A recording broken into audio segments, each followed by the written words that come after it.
Hi all, welcome to our podcast. It isn't always black or white. Yo, okay. Third episode, I would say. I hope you've been enjoying the first two. We've been seeing all your likes, your comments, your reposts, and tweeting it, exit it. Thank you so much. We're really, really grateful, and I know that everyone just wants to say thank you. Give them a little thank you, guys. Thank you for your love, guys. We appreciate the love. Thank you. We really and do. The hate. Oh, okay.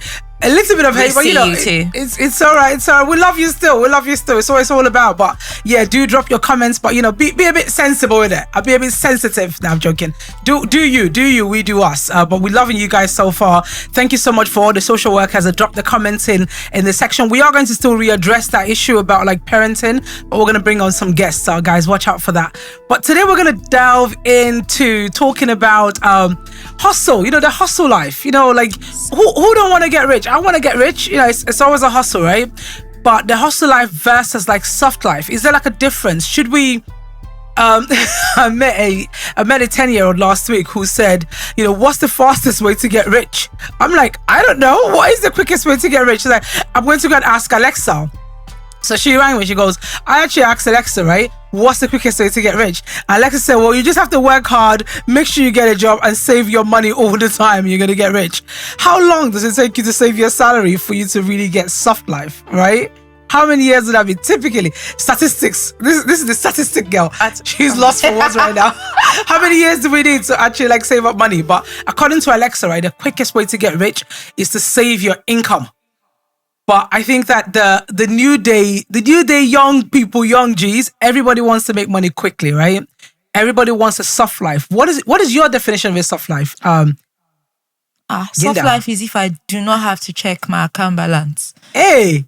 To get whatever it is I want. Like, how sometimes you sit down, you wake up in the morning and you're calculating, I have £1,000. I want to do this £800. Like, how when you have to, like, you can just, I want to book that ticket. I want to go to Mexico. I want to go to the Bahamas. Look at this one. Big.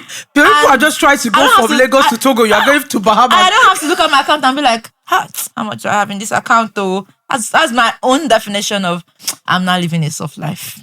Okay. But do you feel like, and I think that, okay, so definition of soft life for you is like thinking about, okay, you still earn your own money, but you're working hard for it, but you want to have... No, I feel like my soft life for me is if I'm able to generate income, whether or not I'm working for someone or I have a business. Basically, I'm able to generate income in which I have financial, what's it called? Security, that I do not have to do 1 + 1 to get something. Basically. Okay, so you don't want to go on holiday and be calculating what exactly. is left. But people go on holiday and don't necessarily calculate. They just spend. That's what No. As in, I mean, like that's what some people say credit cards are for. Oh, so is that credit card is basic? But some people don't see it like that. Some people see it as I'll pay off the minimum payments. As long as I'm paying off the minimum payments, I can still live. So soft life for me is if I don't have credit card basic. No, but the thing is, if we think about like even rich people have credit cards. No, I get that, but the whole point is that I'm not thinking of, I just have to pay the minimum. So I don't know if that makes sense. Like, no, that just financial security where I'm like, what's as it was? I can afford this. I have this. I'm not thinking of, I'm running up £3,000 on my credit card, or I just have to pay £25 for this month, and I've added the other 2,000 onto the next £25 for this month. I like that. Do you get like buy the Fendi on the credit card? Buy the first class ticket on the credit card. But you say that. No, you say that, but that's what rich people do. They have like black Amex cards, and obviously they clear it off at the end of the month, but they use their credit cards for so stuff. I mean, I feel like almost everyone now has a credit card, but I think the whole point is I want to be able to clear off. I want to be able to clear off my debt at the end of the month. I don't want to be pushing giving my debt. The credit card is actually to build a healthy credit score. Yeah.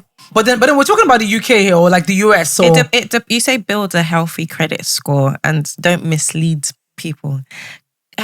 When you say healthy credit score, like when you spend your credit card, you can have hundreds of thousands of pounds on your credit card, but they don't want you to spend more than 35%. True. The minute you spend more than 35%, your credit score drops. True. So, yeah, be very, very careful. what you're spending. But when we talk about like soft life, I think we're still like, do you think that, okay, most people nowadays, most young people nowadays, everyone's really pushing for like this work-life balance and this huge thing about like, people don't want to hustle anymore. They just want to make quick money and be able to like afford this luxurious holidays they see on Instagram and social media. I think you're going to need to define what hustle means. Yes. 9 to 5.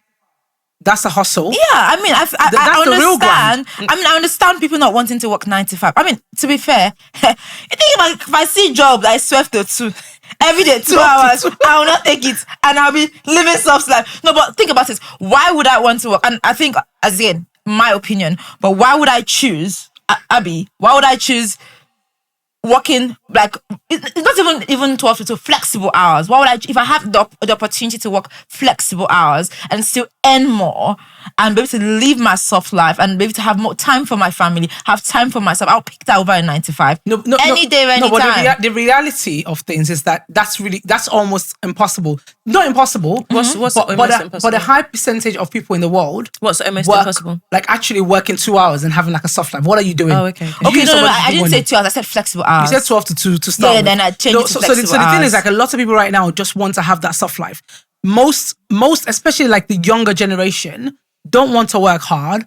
People want quick money. Why do we keep discriminating against? It's not discrimination young people? now. Why do we always say, "What young people are you meeting?" Like, I'm just so baffled. Like every time it's young people. But the young people I have seen, they work bloody hard. The only thing is that they're smarter about the way in which they work. Okay, they're not true. all about 9 to 5s and stuff like that. They're like entrepreneurs and stuff. I don't think it is that they don't want to hustle. I think they want to hustle on their own terms. But that's not always possible, though. But yes, it is. It just depends. Because some people, a lot of young people of these days have bright ideas. No, and they're making it work. I don't disagree with that, but I think that a lot of people are chasing their bright ideas, right? But they're not able to afford their basic need. And so they have like this dream that they've kind of like cooked up in their head. Yes, they're working hard towards it, but they still need to be able to support their life, like waking up in the morning knowing that you have something that's bringing... But what do we classify as young kids? Because a lot of people these days, because of the like housing crisis, are living with parents. True. So how long are you going to do that for, though? Because as a young person... But do you know they say the average age of people moving out into houses in the UK is about 35 years old? I have read that. That's crazy. But hold on. I also feel like young people these days, as Abby rightly we're all said, young people, by the way. We're all in your category. We need to define young people. Okay, young people. I think. Okay, let's even. I think when you keep saying, "Oh, young people," I think you're talking about the Gen Zs, the ones ones that we say online. I think I'm not really sure. Please don't quote me anywhere. But I think Gen Z is supposed to be from 1998 to like 2010. Please just check. But I think that's like the age cap, probably like the 25 and the 24-year-olds and 23-year-olds. But anyways, 12 to 27 actually, 1997 to 2012. 1997 to 20, which we are not Gen Zs, but. Anyway, old age. Continue. Actually, there might be a Gen Z here, though. There might be a Gen Z. There might be someone who just scraped the Gen Z category. But let's not go there. But anyway, but I feel like the banter in all of this, which I've seen on Twitter, is when employers are talking about, "Oh, I interviewed this person." I think one of the shockers that employers are getting is that this Gen Z in code, they know their worth and they're asking for more. Now, I get that of course there are always going to be like extremities in cases where I had a case of someone that went for an interview and then after the interview went so well and they're like, "Oh, no one did." I'm like, "Oh, do you have any questions?" And I was like, "Oh yeah, where do you guys eat around here?" And they were like, "Hmm?" And I was like, "Oh yeah." And then he literally turned down the job because there was not a comfortable place to have lunch. Yeah, and I saw that and I was like, food is very important. Yes. Do you understand? So I get that there are like cases like that will make you like go, okay, all right. Or I've seen things where people say that, "Oh, my intern or someone that works for me sent me an email saying, "Oh, I'm not coming to work today." Basically, it's just something that you would normally not see. And I think that we should learn to appreciate. Let me show we should learn to appreciate the cat lovers start to that they are asking for more. They want more. They feel like they deserve better, and they are bold enough to ask for it. Unlike the millennials, yeah. Yeah. Chickens. Who is a millennial? Not all of us are chickens. Am I a millennial? Yes, you are. Babe, I don't know about you guys, but I ask for what I think I should get paid, and I get paid it. Ooh. I'm not a chicken. Yeah, but you know that this also comes with, and I mean, apart from the fact that, let's even say with everyone, we should actually be confident. Why don't you want to ask for more? Why are you shy? Why do you feel like, oh, what if they don't answer me? You should know your worth. You should know what you bring to the table in your organization. It depends on how desperate you need that job, though. Yeah, absolutely. I get Someone that. that's been out of work. No, but this is all recession, You're not gonna they tell you they're gonna pay you £15 per hour, and you know there's somebody else that'll take 12. Say yes, please. No, but I do get that. But also, and I mean, it doesn't always like go in all cases. But I remember, like, I used to have one lecturer that would say to you that if you build yourself in a way that you make yourself indispensable, like people would want you. Like, what do you have to offer? That just then you can sell yourself that, oh, this is what I bring to the table. And I know people that go for interviews with that confidence and they get the job. Like they go, and then I think because I have met interviewers that will tell you that I employed this person. She might not have what I need, but I like her confidence and she's willing to learn. Do you understand? So I think that one thing that I've come to also realize is that most people don't even have to know what, like, the role, like have like a good experience about of the role they are going for to get the job. You just have to be confident. Just be confident in your bullshit, basically. I agree. Just be confident in your bullshit. Absolutely. In everything you do. Okay, so I have a question though, but now that we've delved into like being this entrepreneurship stuff, you know that I don't know about when I was younger, but few years back, or a lot of years back, the whole idea was you finish primary school, secondary school, you have to go to uni, you have to be a banker, lawyer, this. But now everyone is into everyone is into tech now. Everyone is doing 5 to 6 week courses. Everyone is saying, what's the importance of going to school? I can do this course and I can make money. 5-6 week courses. Thank you. People are doing like content creation and are making more money than even some CEOs. No comment. And then I think the question now is like, do we still, what value are we putting the university education system on at the moment? If I'm being honest, right? Like I feel like I'm torn in between. Like, is it actually that important, or can we skip it? Would you make your kids go to university? I wouldn't. I wouldn't make them go, but there must be a path to actually gaining reputable, not just qualification, but passing through the education system on a higher level. And the reason I say this is because there are 5 to 6 week courses, there are 6-month courses that can accelerate you into the job market. But you don't get certificates for those. Absolutely, but sometimes you do. 6 months, you could get it, but I think there's a special experience that comes personally from going into a higher institution. And can you share those? Freshers, do you know how much experience you gain in like Freshers Week? I never went to any of those. You didn't go to university? I went to university. Babe. Let us I'm a first class graduate. In which university? Okay. First class. Let's see your certificates. Show us. Why should I show you my certificate? Show us. Don't worry. The people that know. Anyway, but what I'm saying is that what skills does university give you that you can't get in? So, for instance, I did law and I did very well. I'm not a lawyer. And I don't feel like it's helped me at all in my career. Ooh. And the thing is, I feel like unless it's a subject like doctor or a nurse or like even accountants can do ACA or ACCA or auditing or whatever. Like I think, correct me if I'm wrong, are they now doing courses for nurses that they don't have to go into uni? No, they still have to go into uni. I think you still have to go but into apart from a doctor, but you go into, and I'm not shading business management people, but you go into uni and now it's like 9K, maybe even more a year to study business management. What the hell? No, but that's the thing, and I get what you're saying, right? But I think that the holistic gain from education is beyond the curriculum, and I think that's really key to mention, because when you go into, you're talking about the fact that you did law and that didn't help you in any way in what you're doing right now, but I bet to differ, because You're very articulate in the way you communicate. But there's people that are more articulate than me. And I feel like a degree is just for flex. No, I have to disagree with you, because when you, as a young person, you finish like sixth form, or you go in and do like, a higher diploma or whatever it is, that's good. But when you go into university, you meet people from different walks of life. It opens your mind as to like different social culture, different background, different ways you interact with people. I did a chemistry degree and a chemistry master's. I have a PhD in chemistry. Not to big up myself, but I'm quite like. I believe, you feel like that's helped you? No. I think I don't want to go into like more detail, but in terms of like the way I think and having that analytical mind in the way you look at problems and situations. But then you're very textbooky then.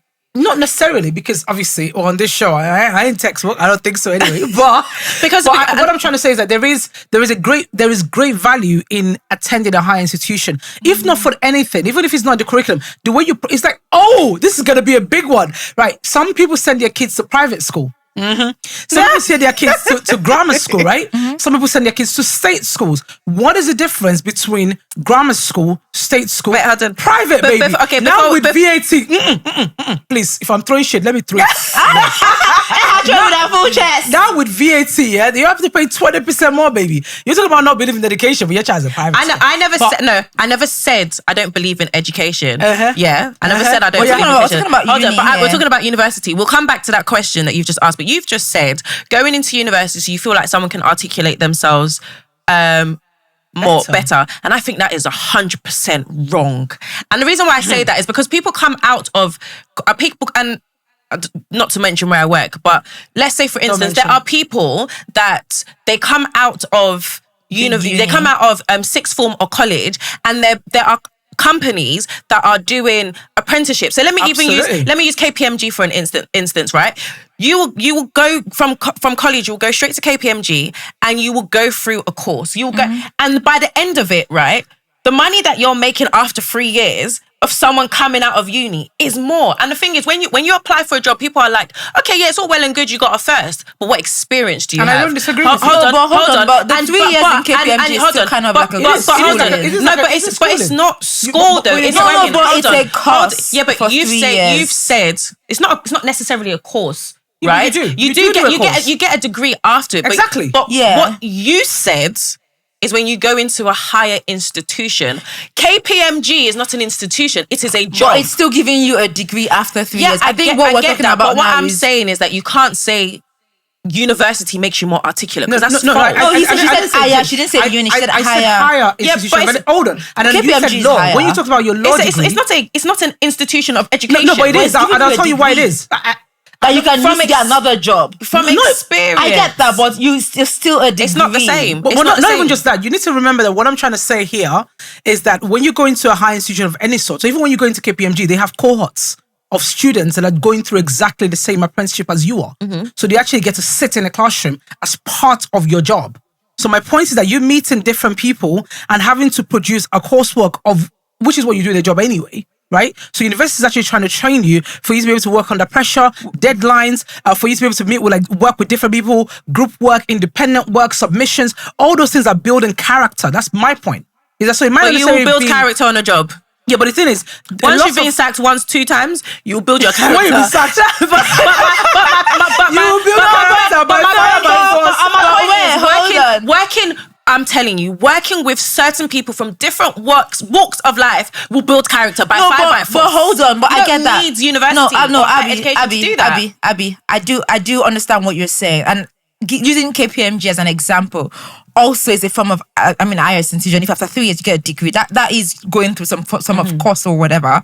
But I think it's not necessarily a degree. I think the difference we're trying to talk about here now, it's not even whether it's higher institution or you're going through something like KPMG and getting done with a degree, you're still going towards that part of learning, or do you understand, going into a scope. So I'm talking about either doing any of that, or why do I even go into uni at all? And the reason why people don't want to, people think they're not going to university anymore is because, again, soft life. People don't want to work hard. Going to uni is hard. It's not easy. I don't think people don't want to go to university because it's not soft life. No. I don't think people are not going to university because it's not soft life. I think people are going to not going to university because they're saying it's a waste of money and a waste of time. Well, it's not. Unless you're doing some, like, I will never force my son to go into university. And like you said, you brought up the whole private school. Yes, he goes to private school. And once he goes to private school, I'm hoping that he would have built the skills that he needs to either be and a character. Why did you not put him?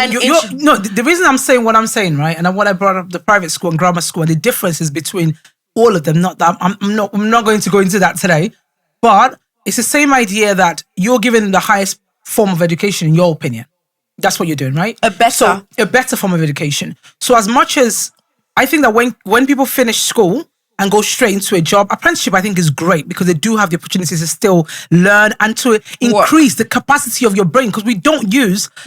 Do we even use up to 5% of the capacity of our brain? I don't think we do, right? Do we? I'm not really sure. But the point is that there's like a core of how many percent of our brain we, even the smartest person. But the more you educate yourself, still like less than 10%. The more you educate yourself, actually, in any field of life, the better you use your brain. The more you're actually able to think and articulate and solve problems. Now, when I talk about university of higher education of in any shape or form, right? It helps you with presentation skill, confidence. Those 6 months courses, most people that actually succeed on it are people that actually have some form of education in terms of degree. Statistics. Most people that because if you don't, I feel like I do agree with you. Why are you I think I do agree that university kind of builds character. I think for me, it kind of. If not for anything, please go and enjoy yourself. Fresh as you. Not even that. I didn't even do that. I get your point. I didn't even do that. But I feel like for me, I did not have the opportunity to just go straight into work. So I'm not going to say I know what it feels like to not have gone into uni and just gone straight into work and say, oh, this helped me, that helped me. You're going to work for the rest of your life. I went into uni, and I feel like for me, apart from what I learned or what I went to do in school as a course, it also helped me learn how to deal with people, which university taught you that. Yeah. No, not you. Being in a university taught me that. So I'm not going to say the university taught me that. So being in a university taught you how to deal with people. Yeah. Having to do courses, having to do coursework, having to have like deadlines. That was do things that you don't even like, because when you're in the workplace, right? And having deadlines, you have to do things that you don't like. Having tests. Okay, I'm sure you did that in secondary school. And having presentations. You've been spoon-fed. Oh, come on. Even in the secondary, you were spoon-fed in college? In secondary school, you were. Were you spoon-fed in college? To an extent, because you still have That's like very worrying. Did you go to sixth form or you went to college? I actually went sixth form. I did A-level chemistry. Yo. Look at this social. Hold on. Look at the commercial student talking to me. Form is still part of a school, so they will spoon feed you. Yes, but so basically here you have sixth form, which is part of a school, and then you have college, which is separate from a school, independent, right? So it's independent. So the college people, they treat you like adults, whereas sixth form, as you're part of, they still baby you. So there's a difference, because I was not spoon fed in Richmond. No, but what I'm still saying, right, is that the way the level of independence you have at university is very, very different to sixth form or college. I'm going to tell you why. No, it's not. No. From an education perspective, right? The way secondary school and sixth form or colleges are held accountable for the results of their pupil is very different to university. So because your lecturers, a university lecturer, sorry guys, could be literally a crap teacher. They can't teach half of them to save their life. I don't think we had great teachers at our college either. So you went to a bad one. Like I but that was years ago. Things are very different now. College was the way in which they taught, because it was college, was very much the same as the way they taught. It's the same thing. And the reason, again, sixth form is different. I'm sure you had to get that at a pit. You had to go be at there from the beginning to the end of the day. In college, you come when your period starts. Like the time your lecture starts is when you come. The same way as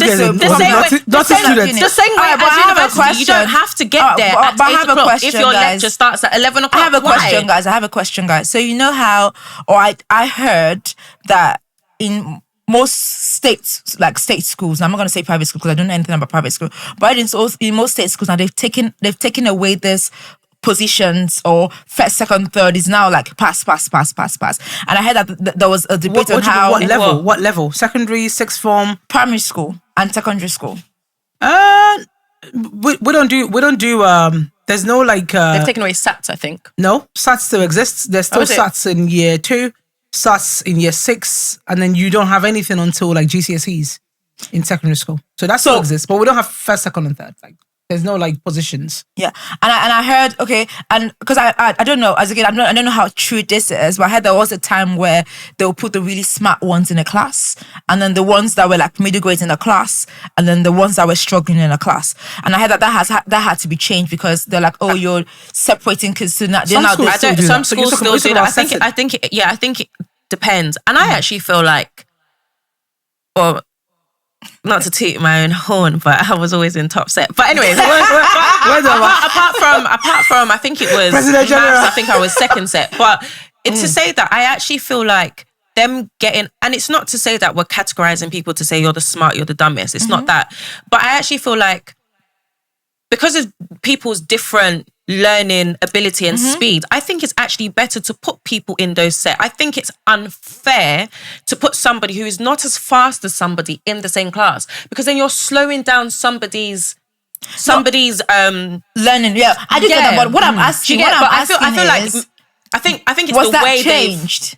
What I'm actually asking is, no, I get that, but I'm saying that.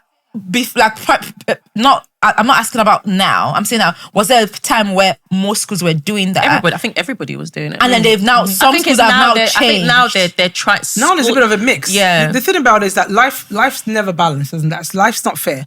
I want to be on the fairer side, but there are different. I wanted to find out why you mentioned this in the first place, just so that we can understand the context. So why are you talking about the differences between like setting in terms of abilities within classroom or doing mixed ability? Like, so what's I think context? no. So because I was going there because you know how we're talking about how, because I did not do sixth form or college. I went to primary school, secondary school, then uni. Smarty went to uni early. Because yeah, go on. Because I schooled in Nigeria, and that's how we do it there.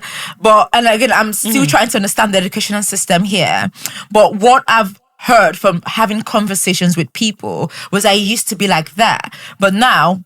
Because a lot of people say complaining that, oh, why is my child in this class, whatever, or for whatever reasons that they had, most schools have had to change that, and now your previously your child would feel like, oh, I want to be in that class, I want to work hard. There was something to aspire to, but now it's just like, oh, I just have to do what I can do, no stress. If I'm not good at maths, I'm not good at maths, and I move to the next class. And because back home you used to repeat.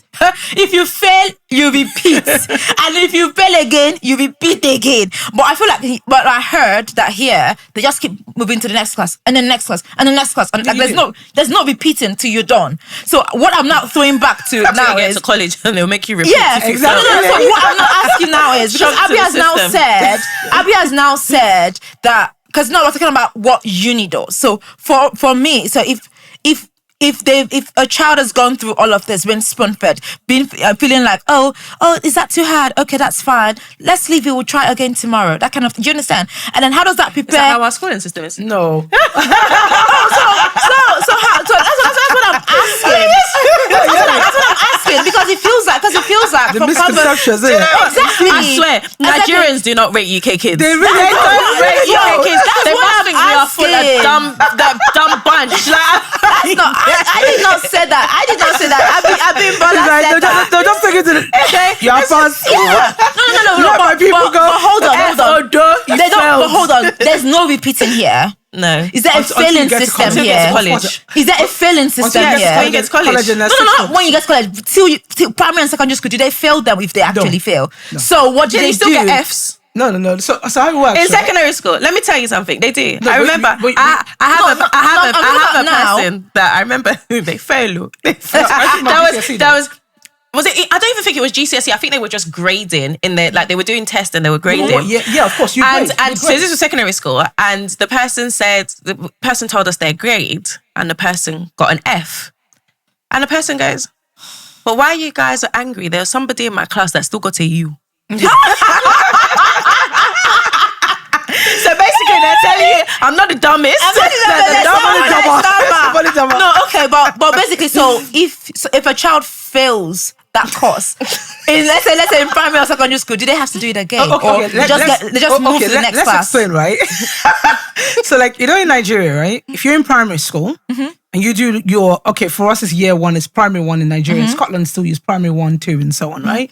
So if a child doesn't pass primary 1 or they don't do well, do they repeat primary 1? Yes. Or the repeated comes from primary. Yes. That's why they don't have. Not all of them are like the same. Yes, I thought the it came from repeating is secondary. no. See, everybody. I haven't. There was something on Twitter. I was repeating reception, and I remember it was such a big deal. Yes, I remember it was such a big deal. Like, you are repeating. What is it? 1, 2, 3. You did not reception. But do you know the thing that's annoying about Nigerian education system? I don't think they recognize special needs. No, they don't. Well, they are now. I think they are now. I think there's more. I think there's more. It's not just Nigeria. I think a lot of like developing countries have this issue where education is either you are smart or you're dumb. Like you either like Efiko, Abi Olodo. The person that got first was supposed to have 10 heads. But you know what's very funny is that in the UK, right? I think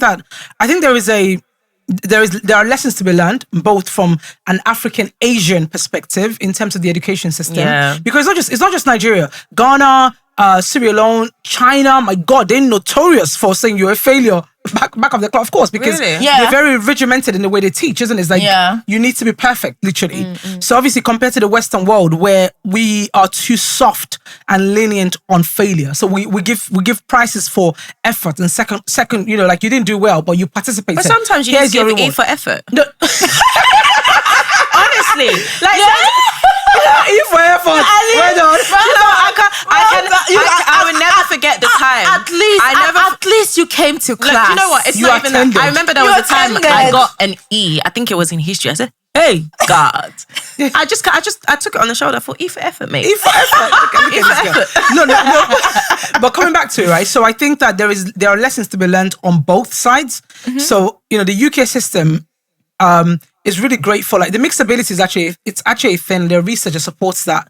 But you are right that if you have a mixed ability class, the brightest will suffer a bit because they will always not be as challenged. The bottom part will suffer quite a bit. The middle is actually probably best satisfied in terms of but most kids are actually in the middle. If you think about like the range of ability, very few people are actually like high ability. So you look at maybe like 15%. At the bottom as well, you have probably about 15%. So in the middle, you've got your 65%, right? Or your 60%. That your distinction, I don't take you back to some universities in Nigeria because almost all of us are getting our age. Oh, no, God. So what do you get in that course? How old are you day? 21? 21 over 100? Are you serious? No, but then you're getting your age. So most people are in the middle, and that's just life. Most people are like middle class. That's why there's more people in the middle class than there are in like middle class. What do we classify as middle class? So working class in the UK is quite like people that are not but what's probably on like let me just watch my words. Please, statistics. I don't want to get into trouble. But middle class, working class people that are struggling a bit, I think. But check it out. Middle class are white collar job. So you're middle class if you can mostly afford your needs without being on benefit.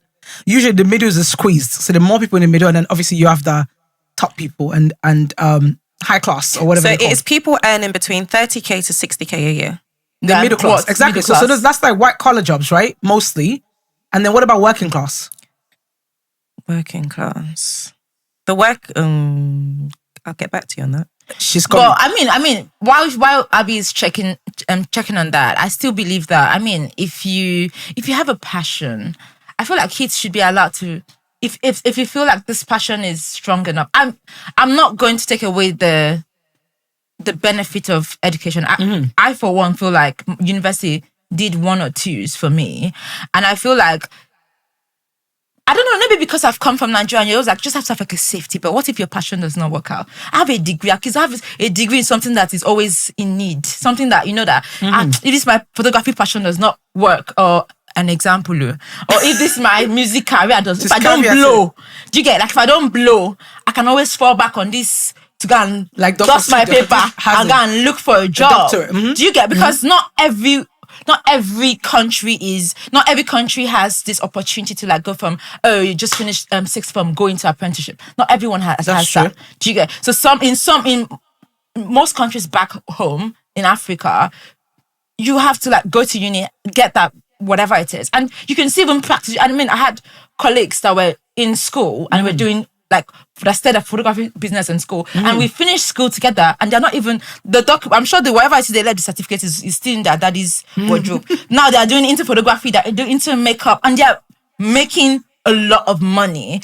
but at least they have that, and that's a good thing to bring up when we talk about soft life. And we've mentioned a lot of people's opinion about like the younger generation, Gen Zs and stuff, is that they want things to happen quickly. And one thing that you've talked about people either doing a degree or not doing a degree, an apprenticeship, or having your own business. Running your own business is actually a lot harder than going to university. Running your own business is a lot harder than doing 9 to 5. I think we need to call that out. I want to be a makeup artist. I want to be a photographer. I want to be a singer. For you to really make it big and blow, when I say blow, I mean like be able to afford your need without asking anybody, and be able to give out money without feeling it. Be able to go on like that first class, and first class what? Yeah. First class, you know what I mean? First class, business class, right? Without having to count the pennies, right? That means you must be better than the rest. So actually, but you do. What do you mean better than the rest? So what I mean, if you're a makeup artist, right, and you want to be charging £2,000 to do bridal makeup, it doesn't mean you're better than the person that is doing £100. No, that's the point. But even selling, entrepreneurship skill. No, but you don't get it. To have that skill, it's time. You're putting in time. I mean, do you get what she's for you saying? to be able to. It's not just knowing how to do the makeup, without not. So I think basically what you're trying to say. Entrepreneurship, marketing, sales. Let's even go back to hustle. Nigeria It's a now. hustle. There are people that sew clothes that are charging thousands of dollars, and there are people that that will probably make better clothes than them, but they've been able to build a brand. But build a brand. Look at Linda Cage, right? She went to university in the UK. I think she went to my uni actually. I think she went UCL. Shout out, yeah. Come meet me. Let's talk after. joke. Annoying. But like she worked like midnight. When she started blogging, she put in so much effort, right? Where other people just expect it to happen like that. A lot of people go into business thinking, once I start this show, or once I start like my podcast, or once I start like an athlete, or I'm a photographer, makeup artist, I don't have to continuously improve myself as a business person. The only reason people why really think that though. Yeah, but most people do. My point is that people want soft life. You're talking about people not wanting to do 9 to 5, yeah? They want to do soft life, but I don't think they're not willing to hustle. No, but people want to do their own business, right? But they think that because I run my own business, I'm my own boss. A lot of people don't want to work for anybody else. I want to be my own boss. And sorry to say this, right? Being your own boss is actually harder because you're going to wear all of the hats to start with. You're going to be the accountant, the salesperson, marketing, creative director, just you. So you're probably working longer than 9 to 5 for your business to actually have. But people still prefer that to working to someone who's telling you can only have 28 days holiday. I'm still saying that's soft life that you want, right? You still need to work for it. I think that most people that are building entrepreneurs or building their business. I mean, if you go on Instagram or you go on social media, they will tell you how, like, everyone will tell you a backstory of how hard they work. Yeah, I think they know how hard it is. That a lot of people now are, because they attend like this podcast or this shows that where I want to do this and I have like a mentor. This is Diary of a CEO, for instance, podcast. They will tell you. Yeah, I like the way you guys are talking, right? But the truth is, having worked with a lot of people over like the years, been in education, like trained like young people, facilitate. Hold on. But when you say young people, can you be classified? No, when I mean young, I mean like even like 18 to 21 year olds, right? Younger, 11 to 16, 11 to 19. I've worked with quite a range of like age. And then I've also facilitated courses that are short courses, right? For adults. And one thing you realize, right, is a lot of people are not resilient. Sorry to call that out. A lot of people give up so easily because they think it's just going to happen. Yeah, they want quick money. I do this course or I do this quickly. Yeah. By the time I wake up tomorrow morning, I'm starting like I don't know, like I decide, okay, there's a lot of money right now in like makeup, hair business and everything else here. There's still money in hair? There's still money. People that are making. Women are always trying to look more beautiful than they should look. Oh wow! There is money everywhere. My point is not even about selling hair. This is about like even making hair, like doing braids and stuff like that. A lot of people get to a certain age and they just think, oh, people are not patronizing me anymore. There's no problem. I'm already. So I think I get where you're going. But you know why that is, right? It's because people are not resilient. They're not continuously improving themselves. They're not constantly saying, how do I make this skill better? So soft life does not exist. I think that's incorrect. You have to make your soft life. I believe soft life exists. You have to make it. You have to work hard. No one's giving you. Well, not everybody. Some people are blessed. They're from generational wealth that they don't have to. How many people? Some people's husbands are giving them soft lives. But in saying that, I think we all know, majority of us have to hustle to have the soft life that we want and need and we all deserve. So in saying do we all deserve it? Well, I don't know about you, I deserve it. Yeah, but in saying that, again, it's because we can go on with this, again, for a very long time. So in saying that, I think it's time for us to round up and let the beautiful very people sad. go. Very sad to go. Until next time. Thank you guys once again. Thank you for watching. It isn't always black or white. Please, guys, do subscribe, comment, like, comment, follow, share. Twitter, TikTok, Instagram, YouTube, all of that lovely stuff. It isn't always black or white. Never we love is. you, and we'll be reading your comments right after the show. Thank you. Goodbye.